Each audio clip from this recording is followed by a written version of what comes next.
Hola, soy Elena, mi propio hijo, el mismo que crié con todo el amor del mundo.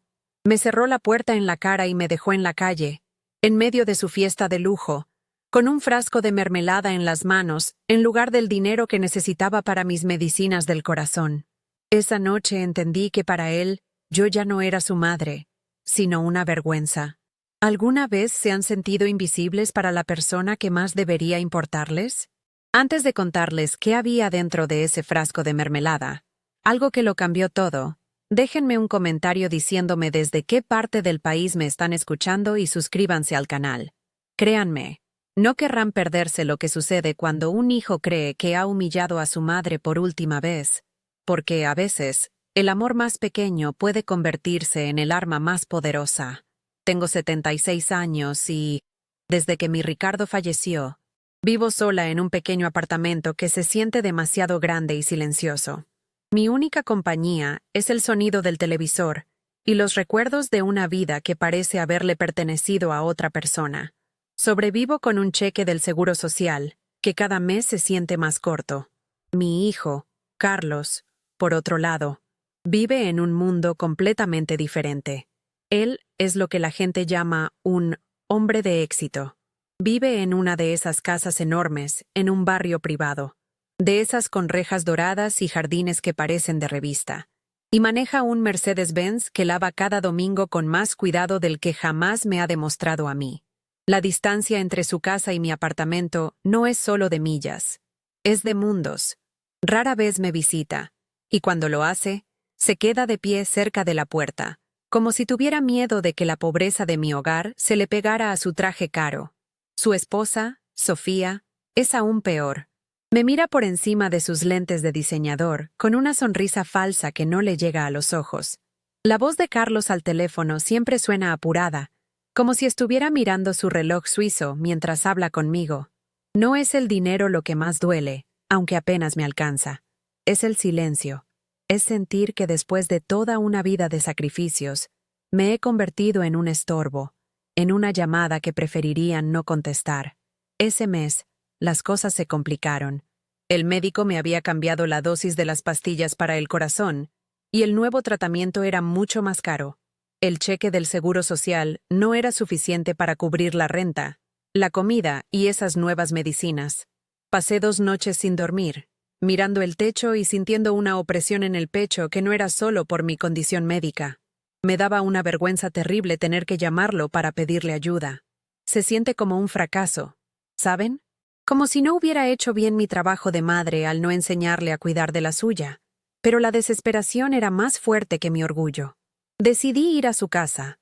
No lo llamé porque sabía que me daría una excusa. Tomé 2 autobuses para llegar a su exclusivo vecindario. Hacía un frío que calaba los huesos y mi abrigo viejo no parecía suficiente. Mientras pasaba por barrios humildes, con las ventanas del autobús empañadas, pensaba en su casa, con calefacción central y esa cocina de mármol que vi una sola vez, el día que me la mostró de lejos. Una parte de mí, la más tonta quizás, todavía tenía la esperanza de que al verme ahí, en su puerta, temblando de frío, algo en su corazón se movería. Quería creer que debajo de ese hombre de negocios exitoso todavía estaba mi niño. Cuando llegué a la entrada del barrio privado, el guardia de seguridad me miró de arriba a abajo, como si mi abrigo y mis zapatos gastados fueran una ofensa para el césped perfectamente cortado del lugar. Tuvo que llamar a la casa para que me autorizaran la entrada. Escuché la voz de Carlos por el intercomunicador. Sonaba molesto, interrumpido. «¿Qué pasa, mamá? Estoy en medio de algo importante», dijo. Ese algo importante era una fiesta. Al acercarme a la casa, pude escuchar la música, las risas y el murmullo de voces elegantes. La casa estaba iluminada como un palacio, y a través de los enormes ventanales se veía gente bien vestida sosteniendo copas de vino. Carlos abrió la puerta. Llevaba un traje impecable, y su rostro mostraba una mezcla de sorpresa y profunda irritación. No me invitó a pasar. Se quedó en el umbral, bloqueando la entrada con su cuerpo, como si yo fuera una vendedora ambulante o una extraña pidiendo limosna.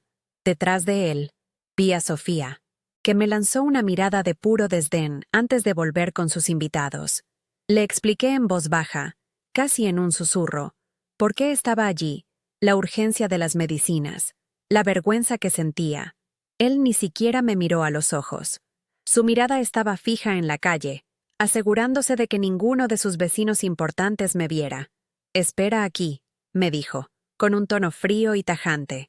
Entró a la casa y por un segundo, un tonto segundo, pensé que volvería con el dinero. Pero regresó con un pequeño frasco de mermelada gourmet en la mano, de esas que venden en tiendas caras, con una etiqueta dorada y una tela elegante amarrada en la tapa. Me lo puso en las manos.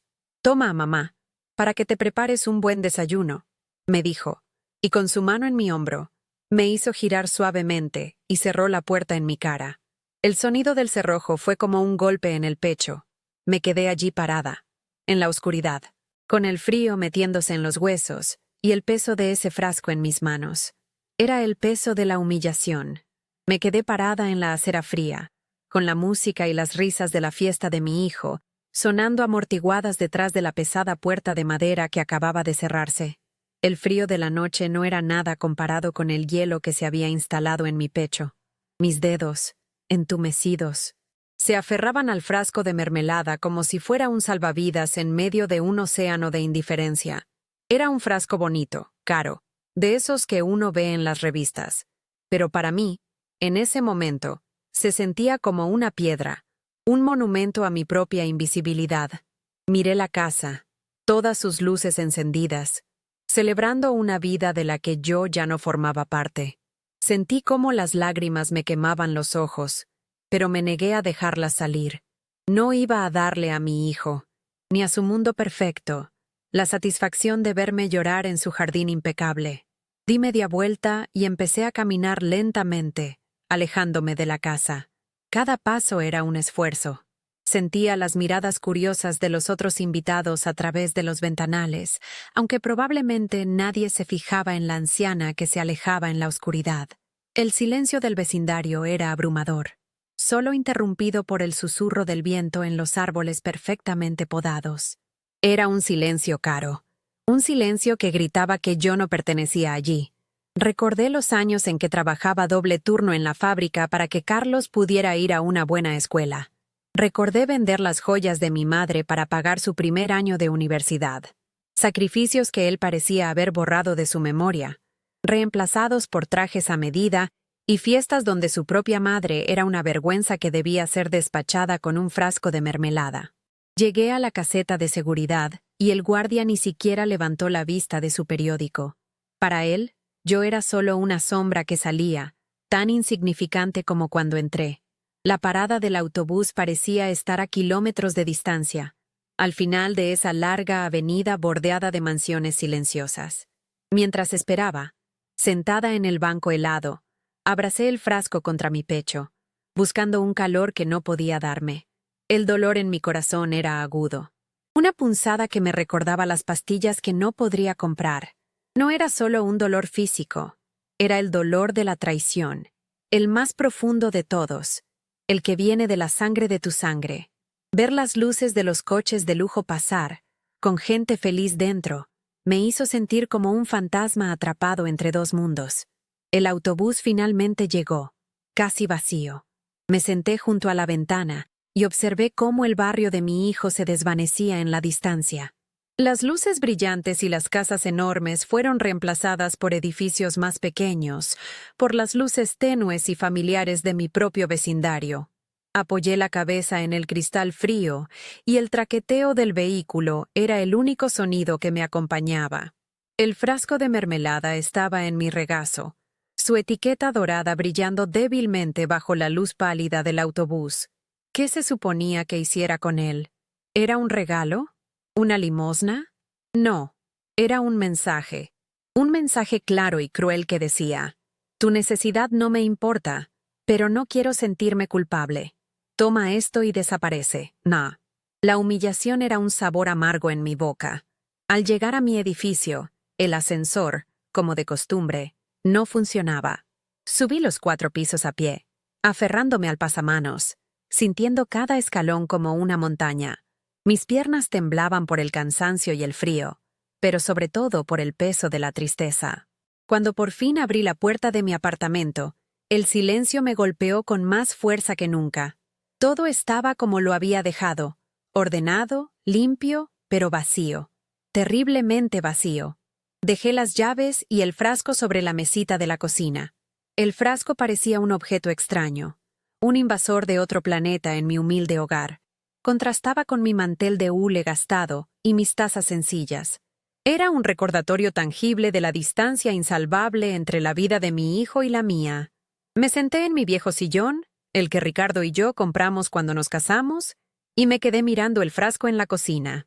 La rabia empezó a subir desde el fondo de mi estómago, una ola caliente que ahogaba la tristeza fría. ¿Cómo se atrevía? Después de todo lo que hice por él, después de cada noche sin dormir preocupada por su futuro, ¿su respuesta a mi desesperación era un dulce caro? Sentí un impulso violento de tomar ese frasco y estrellarlo contra la pared, de ver el vidrio romperse en 1000 pedazos y la mermelada cara manchar mi pared desconchada. Quería destruir ese símbolo de su desprecio, borrarlo de mi vista, como él había intentado borrarme a mí de su vida esa noche. Por un momento, la idea me consumió. Me levanté, caminé decidida hacia la cocina y tomé el frasco con manos temblorosas. El vidrio estaba frío al tacto. Lo levanté, lista para lanzarlo con toda la fuerza que me quedaba. Pero entonces, algo me detuvo. Un recuerdo fugaz. Carlos, con 5 años, llorando porque se le había caído su helado. Yo, arrodillada en la acera, limpiándole las lágrimas y prometiéndole que le compraría otro, aunque eso significara no tomar café esa semana. ¿Dónde se había ido ese niño? ¿En qué momento se convirtió en este extraño que me humillaba sin pestañear? El frasco se sentía increíblemente pesado en mi mano, cargado no solo de mermelada, sino del peso de todos mis recuerdos rotos. Con un suspiro que me arrancó el alma, decidí que no valía la pena. No iba a romper nada en mi propia casa por su culpa. No le daría ese poder. Caminé hacia el bote de la basura, dispuesta a tirarlo, a deshacerme de él para siempre. Era basura, un gesto vacío, y su lugar estaba ahí. Abrí la tapa, y justo cuando iba a dejarlo caer, mis ojos se fijaron en la tapa del frasco. Debajo del lazo de tela que la adornaba, asomaba una pequeña esquina de papel doblado. No era parte de la etiqueta, era algo más, algo que alguien había escondido allí a propósito. Mi corazón dio un vuelco. La curiosidad, más fuerte que la rabia, me hizo detenerme. Con dedos torpes por el frío y los nervios, desaté el lazo de tela. El papelito estaba doblado varias veces, con mucho cuidado. Lo saqué y lo desdoblé sobre la mesa de la cocina. La letra era infantil, un poco torpe pero clara. Abuela, lo siento mucho. Papá a veces no piensa. Espero que esto te ayude. Te quiero mucho. Y debajo de las palabras, la firma, Isabela, mi nieta, mi pequeña Isabela, de apenas 10 años. Sentí que el aire me faltaba. La nota no venía sola. Dentro del papel doblado había varios billetes arrugados. Eran sus ahorros, el dinero que guardaba en su alcancía. Todo lo que tenía. Las lágrimas que me había negado a derramar en la casa de mi hijo ahora corrían libremente por mis mejillas, pero no eran lágrimas de humillación, sino de un amor tan puro y abrumador que me partió el corazón de una manera completamente diferente. Me senté de golpe en la silla, sosteniendo la nota y el dinero como si fueran el tesoro más grande del mundo. En medio de la crueldad de mi hijo y la frialdad de su esposa, estaba este pequeño acto de amor inmenso. Mi nieta me había visto. Ella había entendido mi dolor y había actuado. Ese frasco de mermelada ya no era un símbolo de desprecio. Se había transformado. Era un recipiente que contenía la bondad de mi nieta, la prueba de que el amor verdadero todavía existía en esa casa, aunque fuera en el corazón de una niña. La rabia que sentía hacia Carlos no desapareció, pero se transformó. Se convirtió en una calma fría, en una determinación de acero. Él no iba a ganarme, no iba a destruirme con su indiferencia. Miré el dinero sobre la mesa, el sacrificio de mi nieta. No lo usaría para mis medicinas. No. Este dinero era demasiado sagrado para eso. Este dinero tenía un propósito mucho más importante. Se convertiría en mi respuesta silenciosa, en mi manera de enseñarle a mi hijo una lección que nunca olvidaría. Una lección no sobre el dinero, sino sobre el valor de la dignidad y el poder de un amor que él había decidido despreciar. En ese momento, en mi pequeña y fría cocina, un plan comenzó a tomar forma en mi mente. Un plan nacido del dolor, pero alimentado por el amor de Isabela. Pasé esa noche en vela, sentada en mi sillón, con la nota de mi nieta en una mano y sus ahorros en la otra. El frasco de mermelada, ahora vacío, estaba sobre la mesa, limpio. Ya no era un insulto, sino el recipiente de un milagro silencioso. La rabia contra Carlos se había asentado en el fondo de mi alma, convirtiéndose en una especie de calma helada. No iba a llamarlo para gritarle, no iba a enfrentarlo. El desprecio no se combate con palabras, porque las palabras rebotan en los oídos de quien no quiere escuchar. Se combate con actos, y mi acto sería silencioso, pero resonaría más que cualquier grito. Decidí que ese dinero, cada centavo que mi nieta me había dado, no era para mí, era para ella. Sería el cimiento de algo que sus padres, con todo su dinero, parecían incapaces de darle. Un futuro construido sobre un amor incondicional y no sobre el valor de las cosas. A la mañana siguiente, me puse mi mejor abrigo, el que guardo para las citas con el médico, y caminé hasta el pequeño banco de mi barrio. Era un lugar modesto, con cajeros amables que me conocían por mi nombre. No era como los bancos de mármol y cristal a los que seguramente iba mi hijo. Le expliqué a la señorita que quería abrir una cuenta de ahorros para mi nieta, Isabela. Sus ojos se iluminaron. Saqué los billetes arrugados del bolsillo y los puse sobre el mostrador. La cajera los contó con cuidado, sin juzgar la pequeña cantidad.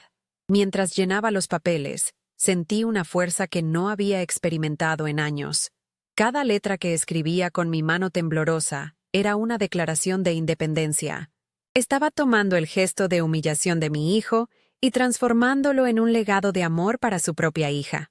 Salí de allí con una pequeña libreta de ahorros a nombre de Isabela.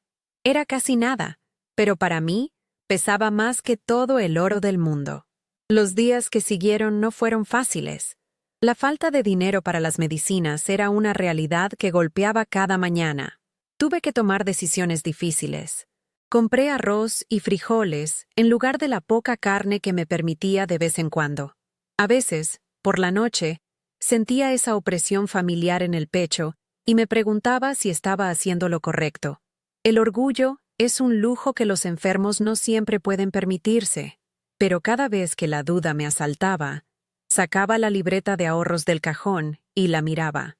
Ver el nombre de Isabela impreso allí me daba fuerzas. Era un recordatorio de que mi lucha tenía un propósito más grande que mi propia supervivencia. Estaba plantando una semilla en un jardín que mis ojos quizás no verían florecer, pero sabía que daría un fruto de bondad y decencia, algo que el dinero de Carlos no podía comprar. Una semana después, el teléfono sonó. Era Carlos. Mi corazón se detuvo por un segundo. Su voz era despreocupada, casual, como si nada hubiera pasado. No llamó para preguntar cómo estaba o si necesitaba algo. Llamó para preguntarme cómo se hacía el estofado de mi abuela, porque Sofía quería impresionar a unos amigos importantes. El descaro me dejó sin aliento. Podría haberle dicho de todo. Podría haberle echado en cara su crueldad, su falta de corazón. Pero en lugar de eso, respiré hondo y le di la receta con una voz monótona y distante. No hubo cariño en mis palabras, ni el calor de una madre compartiendo un secreto familiar. Solo instrucciones frías y precisas. Hubo un silencio incómodo al final. ¿Estás bien, mamá? Suena rara, preguntó.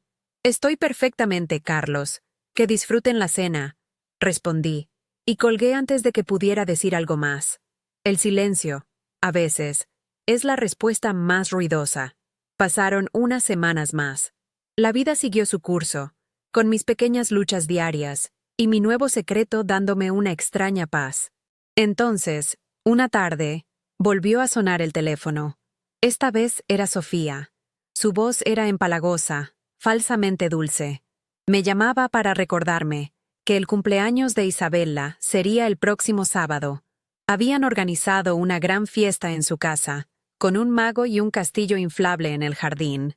Sería maravilloso que pudieras venir, Elena. Isabella estaría tan feliz de verte, dijo, con un tono que dejaba claro que mi presencia era más una obligación social que un deseo genuino. Sentí un nudo en el estómago, pero también una oleada de determinación. Este era el momento. Esta era la oportunidad que estaba esperando. Por supuesto, Sofía. No me lo perdería por nada del mundo. Le contesté con una calma que debió sorprenderla. La batalla final se libraría en su propio terreno. Los días previos a la fiesta los pasé preparándome, no como una invitada, sino como un soldado antes de una misión decisiva. No me preocupé por qué ponerme. Mi viejo vestido de los domingos tendría que bastar. Mi preparación era de otro tipo. Fui al banco y pedí que me imprimieran un estado de cuenta actualizado en la libreta de ahorros. La cantidad seguía siendo pequeña, pero no importaba. Luego, busqué una pequeña caja que había guardado, la misma donde Ricardo solía guardar sus medallas del ejército. La limpié con cuidado y coloqué la libreta dentro. No la envolví en papel de regalo brillante y colorido. La dejé así, en su caja simple y digna. Cada vez que miraba esa caja, sentía una mezcla de miedo y una fuerza inquebrantable. No iba a humillarlos. Iba a mostrarles, sin una sola palabra de reproche, el verdadero significado de la riqueza. Mientras guardaba la caja en mi bolso, un recuerdo vino a mi mente con una claridad dolorosa. El 5º cumpleaños de Isabella. En aquel entonces, las cosas eran diferentes. Yo todavía era bienvenida en su casa, no solo tolerada.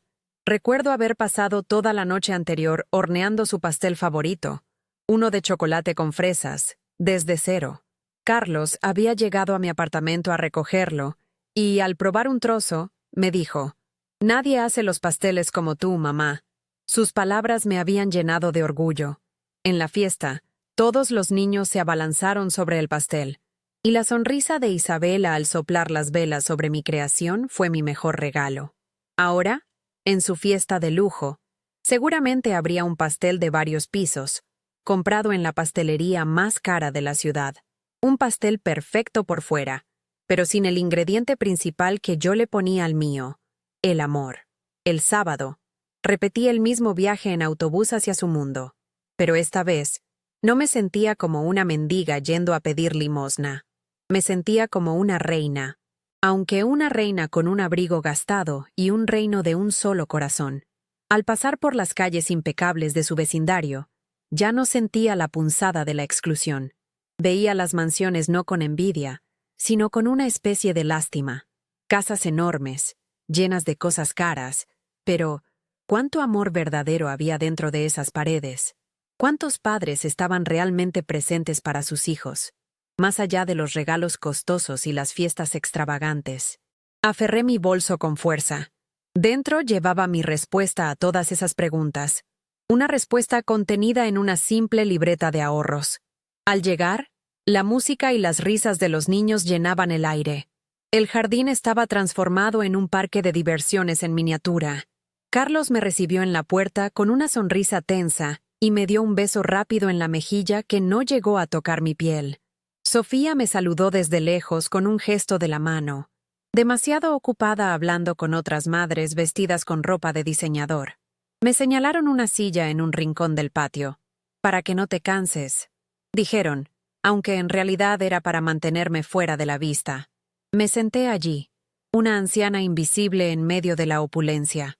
Observé a mi hijo reír y socializar, el perfecto anfitrión, y me pregunté si en algún momento del día se acordaría de la madre a la que había dejado en la calle, con un frasco de mermelada como consuelo. Pero entonces, en medio de todo ese ruido y esa falsedad, un rayo de sol se abrió paso. Isabella, al verme, dejó a sus amigas y corrió hacia mí. Me abrazó con la fuerza de sus 10 años, un abrazo honesto y cálido que me devolvió el aliento. Abuela, viniste, exclamó, con su cara radiante de felicidad. Se sentó a mis pies y empezó a contarme todo sobre su nuevo vestido y los regalos que había recibido. Por unos minutos, el resto del mundo desapareció. Éramos solo ella y yo. Apoyó su cabeza en mis rodillas y yo le acaricié el pelo. En ese simple gesto, encontré toda la validación que necesitaba.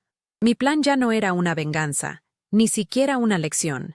Era un acto de amor puro, una forma de proteger ese corazón inocente de la frialdad que la rodeaba. Sabía que lo que estaba a punto de hacer era lo correcto. Llegó el momento del pastel. Era una creación de varios pisos, con princesas de azúcar y un castillo de chocolate que parecía sacado de un cuento de hadas. Mientras todos cantaban el Happy Birthday, vi a Carlos y a Sofía parados a cada lado de Isabela, sonriendo para las fotos que tomaban los otros padres con sus celulares caros. Parecían la familia perfecta, una postal de revista. Por un instante, me sentí completamente ajena a esa escena, como si estuviera viendo una película. Recordé el pastel de chocolate que le horneé para su 5º cumpleaños, un poco chueco y con la cobertura imperfecta, pero hecho con tanto amor que Isabela se comió 3 pedazos. Carlos me había dicho ese día que nadie los hacía como yo. Ahora, él pagaba una fortuna por un pastel que era visualmente perfecto, pero que carecía del ingrediente más importante. Miré sus sonrisas congeladas y entendí que ellos también estaban actuando, interpretando un papel en su propia vida. Después del pastel, comenzó la ceremonia de abrir los regalos. Apilaron una montaña de cajas envueltas en papeles brillantes junto a una silla decorada como un trono, donde sentaron a Isabela. La niña, con sus ojos llenos de emoción, empezó a rasgar los envoltorios. Salían muñecas que hablaban varios idiomas, juegos de construcción enormes, ropa de marca con etiquetas que gritaban su precio. Cada regalo era recibido con exclamaciones de asombro por parte de los otros padres, como si estuvieran en una competencia silenciosa para ver quién daba el obsequio más impresionante. Observé a mi nieta, feliz pero un poco abrumada por la avalancha de objetos. Agradecía cada cosa con una sonrisa educada, pero sus ojos buscaban los míos de vez en cuando, como buscando un ancla en medio de esa tormenta de consumismo. Yo le devolvía una sonrisa tranquila, un pacto silencioso entre nosotras que nadie más podía entender. Entonces llegó el turno del regalo de sus padres. Carlos y Sofía se acercaron con una caja enorme, con un lazo tan grande que Isabela apenas podía ver por encima de él. Hicieron una pausa dramática, asegurándose de que todos estuvieran prestando atención. Como nuestra princesa se merece solo lo mejor, este año decidimos regalarle algo que nunca olvidará, anunció Carlos con voz de presentador de televisión. Dentro había un equipo completo de equitación, con botas de cuero, un casco personalizado y, lo más importante, un certificado para un año de clases en el club hípico más exclusivo de la ciudad. Los otros padres aplaudieron, impresionados. Sofía me lanzó una mirada rápida, una mezcla de triunfo y lástima, como diciendo, «Supera esto». Sentí una punzada de dolor, no por la grandeza del regalo, sino por la intención detrás de él. No era para hacer feliz a Isabela, era para demostrar su estatus. Isabela, por supuesto, estaba emocionada. La idea de montar a caballo era un sueño para cualquier niña de su edad. Abrazó a sus padres con fuerza, y ellos posaron para otra ronda de fotos, la imagen de la generosidad y el éxito. Mientras observaba la escena, noté algo. La alegría de mi nieta era genuina, pero también había una capa de presión en sus ojos, la de tener que estar a la altura de un regalo tan espectacular. La pila de regalos ya casi había desaparecido, y la atención empezaba a dispersarse. La gente volvía a sus conversaciones sobre viajes a Europa y renovaciones de cocinas. Por un momento, pensé que me había salvado, que mi pequeño y humilde regalo pasaría desapercibido en medio de tanta opulencia. Pero me equivocaba. El orgullo de mi hijo no iba a permitir que yo me escapara tan fácilmente. Él necesitaba un acto final para su show. Carlos, con una copa de champán en la mano y una sonrisa condescendiente en los labios, caminó hacia mí. El ruido de la fiesta pareció disminuir, o quizás fue solo mi percepción. Se paró frente a mi silla y todos los ojos se volvieron hacia nosotros. «Y bien, mamá», dijo en voz alta, para que todos lo escucharan. «Después de todos estos regalos fantásticos, estamos ansiosos por ver qué le trajiste a tu nieta. Espero que no sea otro frasco de tu famosa mermelada». Las risas contenidas de algunos de sus amigos me golpearon como bofetadas. El color se me subió a la cara, y por un segundo, el recuerdo de esa noche fría, de la puerta cerrándose en mi cara, amenazó con ahogarme. Sentí el peso de la humillación pública, exactamente como él lo había planeado. Quería que todos vieran a su madre como una anciana pobre y patética. Quería que yo me sintiera pequeña, insignificante. Pero entonces, algo cambió dentro de mí. La imagen del rostro de Isabela corriendo a abrazarme, su calor, su amor incondicional, se superpuso a la burla de mi hijo. La vergüenza se evaporó y fue reemplazada por una calma de acero. Levanté la vista y lo miré directamente a los ojos. Mi silencio pareció desconcertarlo. Esperaba lágrimas, una disculpa, una excusa. No le di nada de eso. Su sonrisa vaciló por un instante. Me puse de pie lentamente, con una dignidad que no sabía que poseía. Alicé mi vestido viejo y aferré mi bolso con firmeza. El corazón me latía con fuerza, no de miedo, sino de una extraña y poderosa determinación. Cada uno de los presentes me observaba, esperando ver cómo reaccionaría la viejecita humillada. No sabían que ya no era una víctima. Era la portadora de un secreto, la guardiana de un tesoro que el dinero de mi hijo jamás podría comprar. Ignorando a Carlos, caminé hacia donde estaba Isabela, que me miraba con una expresión de confusión y preocupación. Me arrodillé frente a ella, un gesto que me costó un poco por mis rodillas cansadas, pero que era necesario. Quería estar a su nivel, mirarla a los ojos. Saqué de mi bolso la pequeña caja de madera, la que no tenía papel de regalo ni lazos brillantes. Su simplicidad contrastaba violentamente con la montaña de basura colorida que la rodeaba. Se la extendí con ambas manos. «Esto es para ti, mi amor», le dije en voz baja, una voz que era solo para ella, aunque sabía que todos los demás estaban conteniendo la respiración para escuchar. Ella tomó la caja con curiosidad, sus pequeños dedos trazando la veta de la madera. El mundo a nuestro alrededor se había quedado en un silencio expectante. Isabela levantó la tapa de la caja. Dentro, no había un juguete brillante ni una joya deslumbrante. Solo estaba la pequeña libreta azul del banco. Me miró sin entender. Carlos soltó una risa corta y burlona a mis espaldas. «Mamá, ¿qué es eso? ¿Le estás dando papeles a la niña?» Ignoré su veneno. Tomé la mano de Isabela y le dije suavemente: «Abre la libreta, cariño». Ella la abrió en la primera página, donde su nombre estaba escrito junto al mío. Luego pasó a la siguiente página, donde estaba impreso el primer depósito, la pequeña suma de sus propios ahorros. Sus ojos se abrieron de par en par al reconocer la cantidad. Me miró, y en su mirada vi la comprensión. El recuerdo de su propio acto de bondad volviendo a ella. El círculo estaba a punto de cerrarse. «Este es un regalo diferente, Isabela».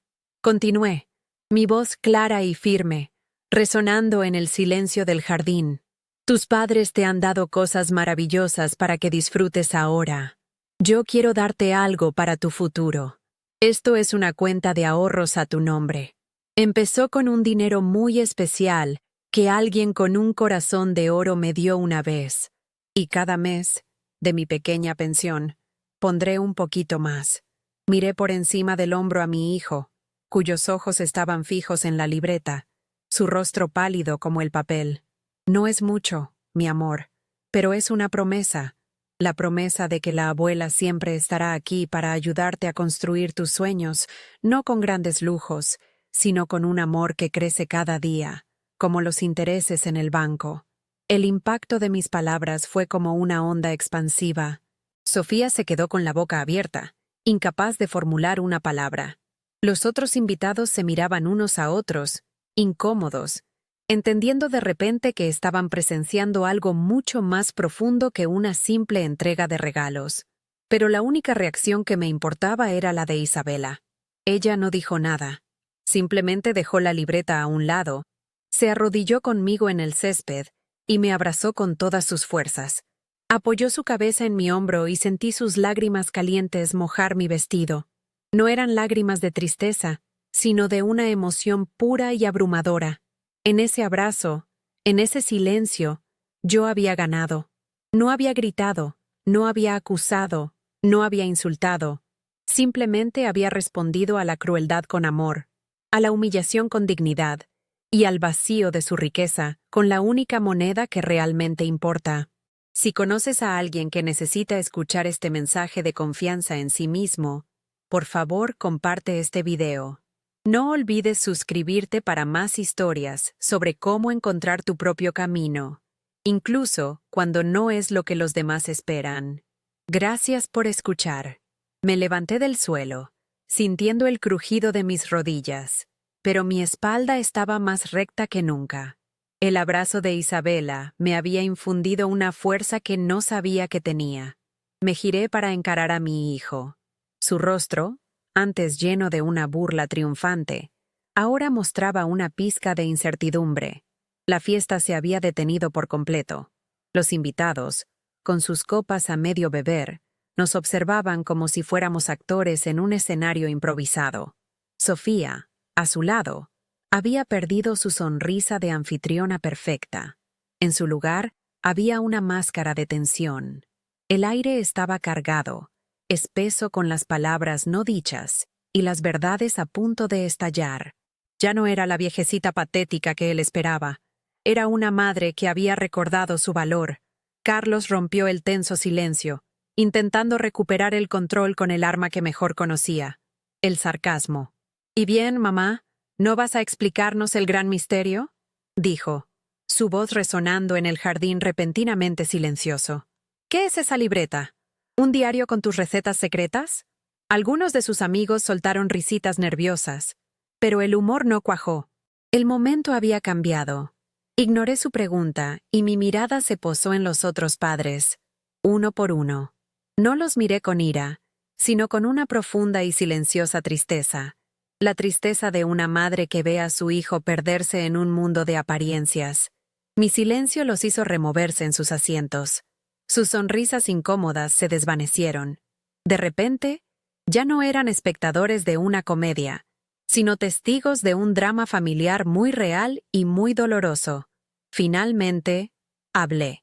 Mi voz no era fuerte, pero cada palabra llevaba el peso de años de dolor contenido y un amor inquebrantable. Carlos, el valor de un regalo no se mide por lo que cuesta, sino por el amor que lleva dentro. Es una lección muy simple, una que te enseñé cuando eras niño, pero que parece que el brillo de tu reloj de oro te ha hecho olvidar. Mis palabras cayeron como piedras en un estanque en calma. Su rostro se contrajo. No esperaba una respuesta así. Esperaba que me encogiera, que me disculpara, que me humillara a mí misma. Pero en lugar de eso, le había devuelto un espejo, y la imagen que veía en él no le gustaba en absoluto. Sofía dio un paso atrás, como si mis palabras la hubieran salpicado. Me volví de nuevo hacia Isabela, que miraba la libreta con sus grandes ojos curiosos. Le señalé con el dedo la primera línea, la del depósito inicial. «Ese dinero que ves ahí, mi amor», le dije, lo suficientemente alto para que todos escucharan, «es el dinero más valioso que he tocado en mi vida. Es el dinero que tú misma sacaste de tu alcancía y escondiste en un frasco de mermelada para dármelo a mí. Esa noche que tu papá me cerró la puerta en la cara porque no quería que sus amigos importantes vieran a su madre pobre». Un jadeo colectivo recorrió el jardín. La historia completa, con toda su crudeza, quedó expuesta bajo el sol de la tarde. El frasco de mermelada, la puerta cerrada, el dinero secreto de una niña. Cada detalle era una pincelada en un retrato devastador de la crueldad de mi hijo. La verdad explotó en medio de la fiesta como una bomba silenciosa. El rostro de Carlos pasó del blanco al rojo en cuestión de segundos. Miró a su alrededor, buscando un aliado, una mirada de comprensión, pero solo encontró ojos que lo juzgaban, que lo medían y lo encontraban falto. Sofía parecía una estatua de hielo, su perfecta compostura hecha añicos.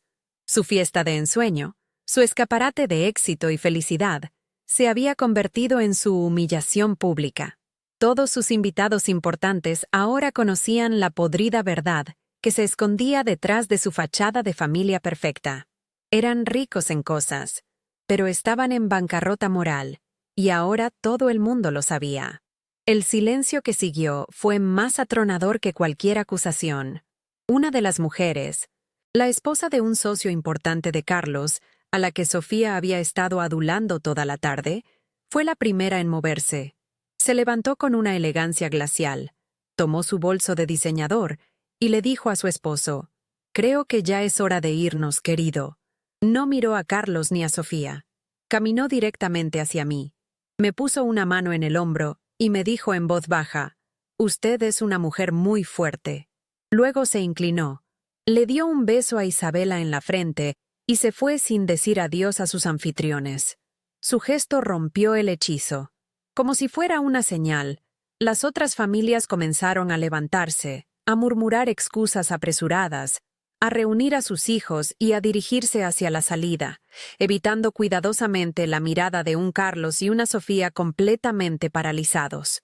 Presa del pánico, Carlos intentó salvar la situación. «Esperen, por favor. No es lo que parece», balbuceó, su voz sonando débil y desesperada. «Mi madre a veces se confunde, ya saben, por la edad».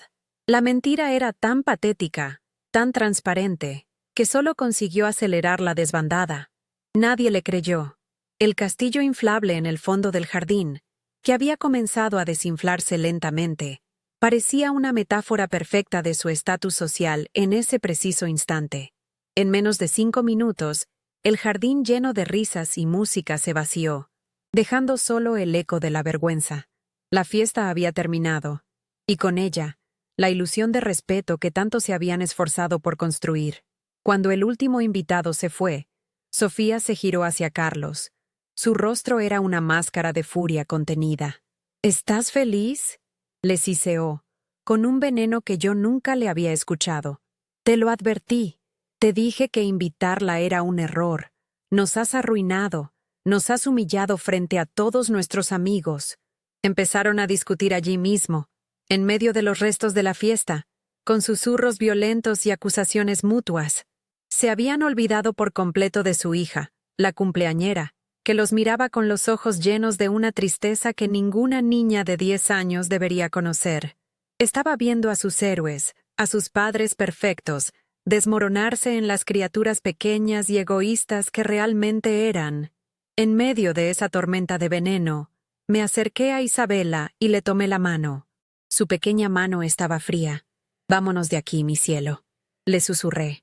Ella asintió sin dudarlo. No miré a mi hijo ni a su esposa. Ya no tenían poder sobre mí. Mi única misión ahora era proteger a esa niña del naufragio emocional que eran sus padres. La guié a través del jardín, pasando junto a la montaña de regalos caros y el pastel a medio comer. Cada paso que dábamos para alejarnos de esa casa era un paso hacia la libertad, hacia la dignidad. Al llegar a la reja, no miré hacia atrás. Sabía que la imagen de su fracaso quedaría grabada en mi memoria para siempre. Mientras esperábamos en la acera a que yo recordara qué autobús tomar, un lujoso Mercedes-Benz negro, el mismo de la mujer que me había hablado, se detuvo a nuestro lado. La ventanilla polarizada bajó y ella me miró con una sonrisa amable. «Necesita que la lleve, señora. Parece que va en mi dirección». Me quedé sin palabras por un segundo.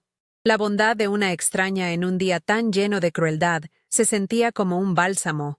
«Es usted muy amable, pero no quisiera molestarla», respondí. Ella insistió. «Por favor, sería un honor para mí». Acepté con un nudo en la garganta.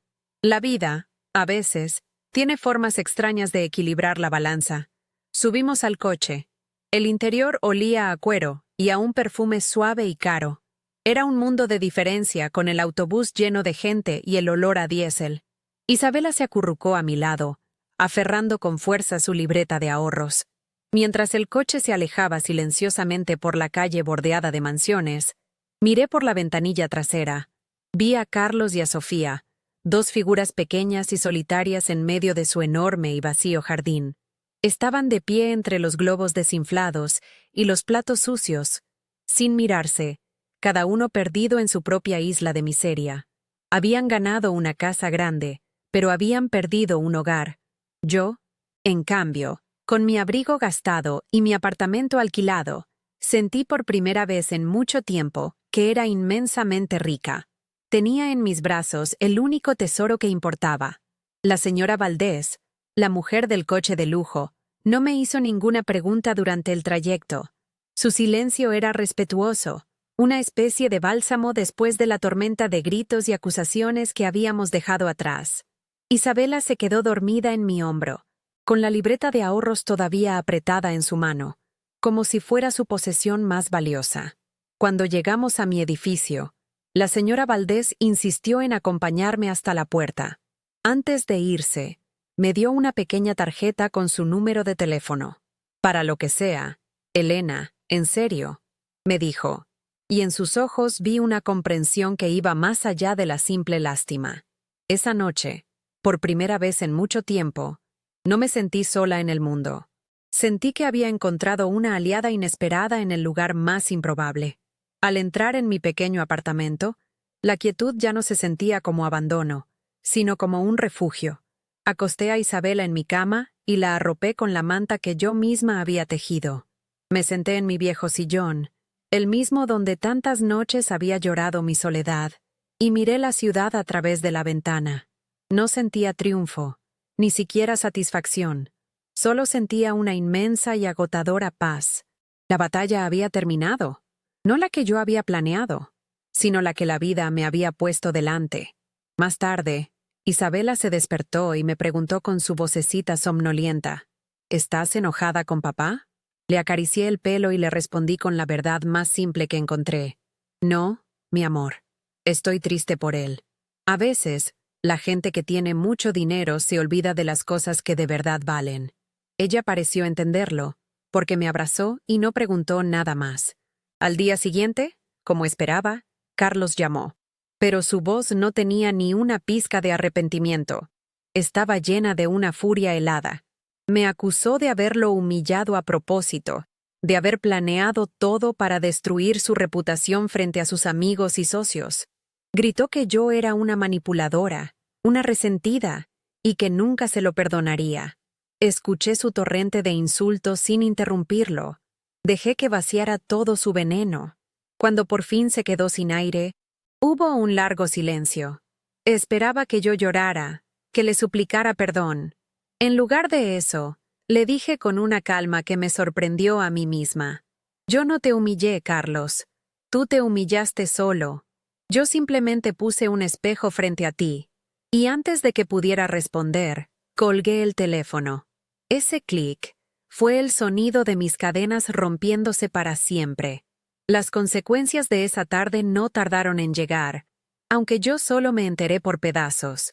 Unas semanas después, la señora Valdés me llamó para invitarme a tomar un café. Me contó, con mucha delicadeza, que la historia de la fiesta de cumpleaños se había extendido como la pólvora por su círculo social. La gente no hablaba del regalo caro de Carlos, sino del frasco de mermelada y la libreta de ahorros. El marido de la señora Valdés, un socio importante de mi hijo, había decidido reevaluar su relación comercial con él. Sofía, por su parte, había sido sutilmente excluida de los almuerzos y eventos de caridad a los que tanto le gustaba asistir. Su castillo de naipes, construido sobre la apariencia y el estatus, se estaba desmoronando, no por un escándalo financiero, sino por un simple acto de indecencia que había salido a la luz. Isabela se convirtió en mi sombra. Sus padres, demasiado ocupados lamiéndose las heridas y echándose la culpa el uno al otro, parecían aliviados de que pasara las tardes en mi casa. Plantamos un pequeño jardín de hierbas en las macetas de mi balcón. Cocinábamos juntas las viejas recetas de la familia. La libreta de ahorros se convirtió en nuestro ritual. Cada primer lunes del mes, íbamos juntas al banco. Yo depositaba $10 de mi pensión, y ella, orgullosa, Añadía un par de dólares que ahorraba de su mesada. El cajero ya nos conocía y siempre le sonreía. Para el mundo, eran cantidades insignificantes. Para nosotras, era la construcción de un futuro, ladrillo a ladrillo. Un futuro basado en el esfuerzo, el amor y el respeto mutuo. Era nuestro secreto, nuestro pacto. Un día, llegó una carta con el sello de un bufete de abogados. Era de Carlos. En un lenguaje frío y legal, me informaba de que, debido a mi comportamiento malicioso y desestabilizador, cesaba por completo cualquier tipo de apoyo económico, el cual nunca existió, y me prohibía formalmente cualquier contacto con su hija, Isabela. Mi primer impulso fue el miedo, un miedo antiguo, el de la madre sola y desprotegida. Pero luego, al releer la carta, sentí una extraña liberación. Era su último acto de cobardía, un intento de asustarme desde la distancia. Ya no tenía poder sobre mí. Había intentado humillarme, silenciarme, y ahora intentaba borrarme legalmente. Pero ya era demasiado tarde. Yo ya había encontrado mi voz y mi lugar en el mundo, y ese lugar estaba al lado de mi nieta. Con la carta en la mano, llamé a la señora Valdés. Ella me puso en contacto con una organización que ofrecía asesoría legal gratuita para personas de la tercera edad. Una joven abogada, con ojos amables pero firmes, leyó la carta de Carlos y soltó una risita. «Esto no tiene ningún valor legal, Elena», me dijo. «Es puro teatro para intimidarla. Un padre no puede prohibirle a un abuelo ver a su nieto a menos que demuestre que usted es un peligro para la niña. Y claramente no es el caso. Con su ayuda, redactamos una respuesta corta y digna. Decía simplemente que lamentaba la decisión de mi hijo, pero que continuaría mi relación con mi nieta, ya que era beneficiosa y deseada por ambas partes. La enviamos por correo certificado. Nunca recibí respuesta. Pasaron los meses. La vida encontró un nuevo ritmo, tranquilo y predecible. Una tarde de otoño, mientras Isabela y yo caminábamos por el parque, lo vi. Carlos estaba parado junto a su Mercedes, al otro lado del césped. Parecía más delgado, y la luz del atardecer marcaba las arrugas en su frente. Nuestros ojos se encontraron por un instante. Vi en su mirada una mezcla de rabia, tristeza, y quizás, solo quizás, una pizca de arrepentimiento. No se movió. No intentó acercarse. Isabela, que también lo había visto, me apretó la mano con fuerza, pero no se escondió. Se quedó a mi lado, mirando a su padre con una seriedad que no correspondía a su edad. Después de un largo momento, Carlos se dio la vuelta, subió a su coche y se fue. No hubo palabras, ni disculpas, ni reconciliación. Solo el reconocimiento silencioso de un abismo que ya nunca podría cruzarse. Esa noche, mientras preparaba la cena, miré el frasco de mermelada que ahora usaba como florero en mi ventana. Tenía una pequeña margarita que Isabela había recogido en el parque. Ya no era un símbolo de humillación. Se había convertido en un recordatorio. Un recordatorio de que en el momento más oscuro, cuando sentí que lo había perdido todo, encontré el tesoro más grande. Mi hijo tenía su mansión, sus coches de lujo y su cuenta bancaria. Pero estaba solo. Yo, en mi pequeño apartamento, con mi nieta durmiendo en la otra habitación y el olor a estofado llenando el aire. Lo tenía todo. Había perdido un hijo. Sí, pero había ganado mi dignidad. Y había asegurado que el verdadero legado de nuestra familia, el del amor incondicional, continuaría vivo en el corazón de Isabela. Y eso, me di cuenta, era la única riqueza que importaba. Mucha gente, al escuchar mi historia, me pregunta si odio a mi hijo. Y la verdad es que ya no. Lo que aprendí esa noche, y en todos los días que siguieron, es que la verdadera pobreza no está en tener una cuenta de banco vacía, sino un corazón vacío. Carlos tenía todo lo que el dinero puede comprar: la casa, el coche, los relojes caros. Pero era pobre en lo más esencial, en la capacidad de sentir, de conectar, de amar sin condiciones. Yo, en mi pequeño apartamento, con mis muebles viejos y mi cheque del Seguro Social, descubrí que era millonaria. Mi riqueza era el amor incondicional de mi nieta. la lealtad de una extraña y, sobre todo, la paz de saber quién era yo, sin importar lo que los demás vieran. ¿Ustedes qué creen? ¿Qué nos hace verdaderamente ricos en esta vida? Aquella noche, en la puerta de su casa, sentí que me habían despojado de todo, especialmente de mi dignidad, pero estaba equivocada. La dignidad no es algo que alguien te pueda quitar, como si fuera un abrigo o un bolso. Es algo que llevas dentro, en lo más profundo de tu ser. Te la pueden pisotear, pueden intentar mancharla, pero solo tú tienes el poder de entregarla. Al negarme a derrumbarme, al transformar su insulto en un legado de amor para Isabela, reclamé mi dignidad con más fuerza que nunca. Entendí que el verdadero poder no está en humillar a otros para sentirte grande, sino en levantarte cuando te han empujado al suelo, no para pelear, sino para seguir caminando con la cabeza en alto por tu propio camino. Nunca subestimen el poder de un pequeño acto de bondad. En medio de la frialdad y el desprecio, el gesto de mi nieta fue como una pequeña llama en una habitación oscura. Su nota, sus ahorros arrugados, eso fue lo que me salvó. No me salvó del problema del dinero, sino de la desesperación, del veneno del resentimiento. Nos pasamos la vida buscando grandes gestos, grandes milagros, y a menudo ignoramos las pequeñas luces que nos guían en el camino. Una palabra amable, un abrazo en el momento justo, un sacrificio silencioso. Esas son las cosas que realmente nos sostienen, las que nos recuerdan que no estamos solos, que el amor siempre encuentra una grieta por donde colarse, incluso en los muros más fríos y altos. Y no he perdonado a mi hijo en el sentido en que la gente suele entender el perdón. No he olvidado el dolor, ni he fingido que lo que hizo estuvo bien. Mi perdón fue para mí misma. Fue la decisión de dejar de cargar con el peso de su crueldad. Es como tener un jardín. Puedes pasar todo el día arrancando las malas hierbas que otros han plantado, o puedes decidir concentrarte en regar tus propias flores. Yo decidí regar mis flores. Decidí invertir mi energía, mi tiempo y mi amor en mi relación con Isabela, en mis nuevas amistades, en mi propia paz interior.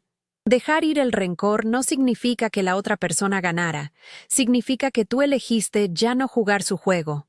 Al final, todo se trata del legado que dejamos. Carlos y Sofía estaban obsesionados con dejar un legado de riqueza material, de estatus. Querían que su hija tuviera lo mejor, pero se olvidaron de darle lo más importante, un ejemplo de bondad, de integridad, de compasión. Mi legado, en cambio, no estará en una cuenta de banco ni en una escritura de propiedad. Estará en los ojos de mi nieta. Estará en su capacidad de amar, en su entendimiento de que el valor de una persona no se mide por lo que tiene, sino por lo que da. Ese día, en esa fiesta, sin darme cuenta, rompí un ciclo. Aseguré que la verdadera herencia de nuestra familia, la que viene del corazón, no se perdiera para siempre. Les cuento todo esto no para que sientan lástima por mí, sino para que miren a su alrededor, a sus propias familias. Abran los ojos al dolor silencioso que a veces cargan nuestros padres o nuestros abuelos. La invisibilidad es una de las heridas más profundas que se le pueden infligir a una persona. Una llamada, una visita, un simple ¿cómo estás?, dicho con sinceridad, puede ser el frasco de mermelada que salve a alguien, pero uno lleno de amor verdadero. No esperen a que sea demasiado tarde para valorar a quienes les dieron la vida. El tiempo es el único lujo que ni todo el dinero del mundo puede comprar, y se nos escapa entre los dedos cada día. Si mi historia les ha tocado el corazón, compártanla con alguien que necesite recordar lo que de verdad importa. A veces, una historia como la mía puede ser el espejo que alguien necesita para ver su propio reflejo. No olviden suscribirse al canal para encontrar más relatos que nos recuerdan que, incluso en los momentos más oscuros, siempre podemos encontrar nuestra propia luz y reclamar nuestra dignidad. Gracias por haberme abierto las puertas de su casa y, sobre todo, de su corazón, para escucharme.